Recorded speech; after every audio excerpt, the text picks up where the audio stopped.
İnanın ki o sualın karşısında ben əyiləcəm. Daha doğrusu əyiləcəm.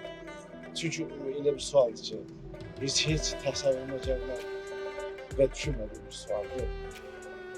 Mən Fuad müəllimə Allah rəhmət eləsin, uşaqlarını arzu edirəm ki, Fuad müəllimin yarımçıq qalan arzularını uşaqları davam elətdirsin və onların xoş günlərinə onun ruhu görsün və sevinsin, şad olsun.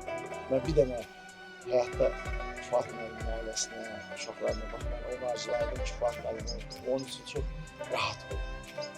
Çox ruhu çox rahat olur. O uşaqların xoş gününü görsə, o uşaqların şad gününü görsə, uşaqlarını özünün davamsız kimi və arzularının yarımçıq qalanını bütövləşdirən kimi görsə, Fuad müəllimin çox şad olur.